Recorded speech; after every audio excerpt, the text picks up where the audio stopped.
Bien-aimés dans le Seigneur, shalom. Partout où vous vous retrouvez, que le Seigneur vous bénisse et la paix de Dieu vous accompagne.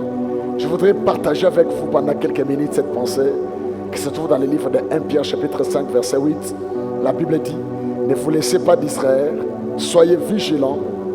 Votre adversaire, le diable, rôde autour de vous comme un lion, rugissant, cherchant qui il va dévorer. Bien-aimés, pendant quelques minutes, je voudrais vous partager cette pensée en cette période difficile. La Bible dit encore que dans les derniers jours, les choses seront difficiles. C'est un temps très difficile, bien-aimé, pour un vrai enfant de Dieu. Vous couper de l'église, c'est un temps très difficile. Alors il faut faire très attention pendant cette période. Le diable peut amener la distraction. Et cette distraction n'a un seul objectif: pour détruire votre vie. Et pourquoi le diable peut vous distraire? 3 raisons.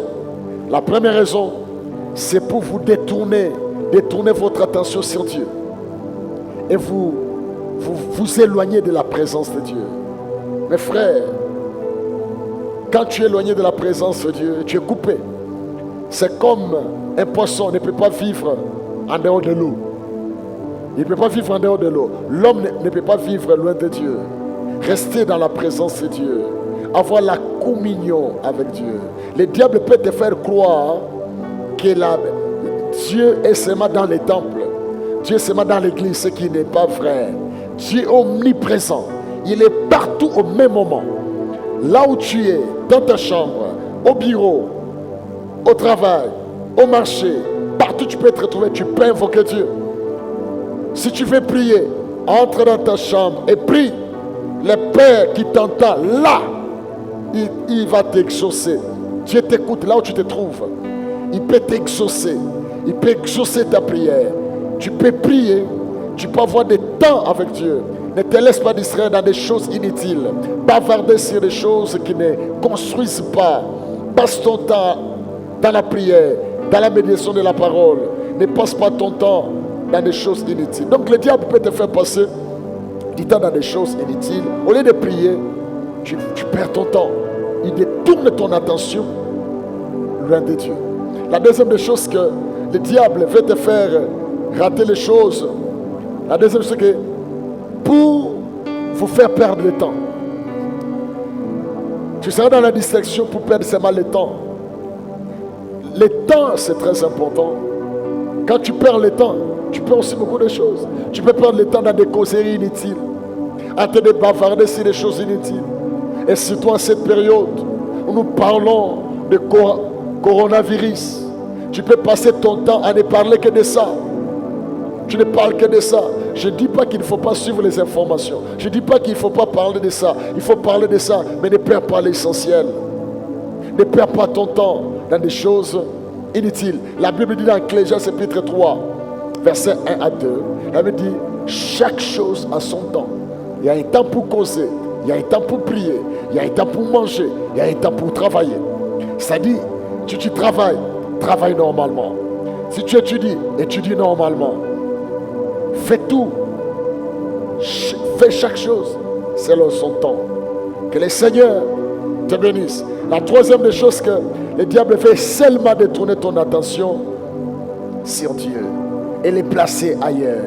Vous allez remarquer dans les évangiles, à un certain moment, le Seigneur Jésus marchait sur les eaux. Pierre a remarqué cela. Il dit: Seigneur, si c'est toi, dis que moi aussi je marche.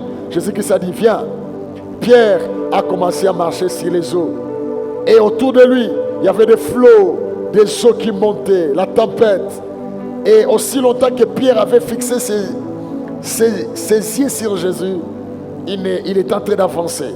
Mais quand seulement Pierre a regardé autour de lui, il a vu les circonstances, Pierre commençait à s'enfoncer.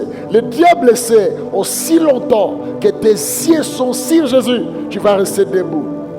Et si seulement tu regardes autour de toi ce qui se passe, tu vas commencer à t'enfoncer. Tu vas perdre l'espoir. Il y aura la peur qui va hanter ton cœur. Mais ce matin, j'aimerais dire ceci.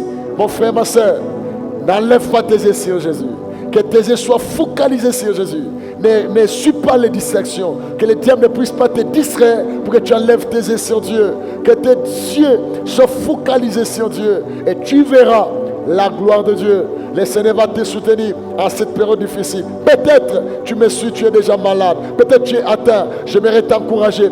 Enlève tes yeux sur la maladie. Enlève tes yeux sur les médicaments. Enlève tes yeux sur le médecin. Les médecins soignent, c'est ce qui guérit. Je proclame sur toi, si tu es malade, reçois la guérison au nom de Jésus. Que le Seigneur te touche et restaure ton corps et qu'il amène la guérison parce que la Bible dit, par ce maîtrisir, nous sommes guéris. Crois-tu à cette parole? Si tu crois à cette parole, reçois la guérison. Et que le Seigneur te bénisse, mon frère, ma soeur. Ne focalise pas ton attention sur autre chose. Focalise-toi sur Dieu. Dans la prière et dans la méditation de la parole de Dieu. Que le Seigneur te bénisse. Si tu as besoin d'une aide dans la prière, tu peux nous contacter par ce numéro et le Seigneur te bénira. Que le Seigneur te bénisse.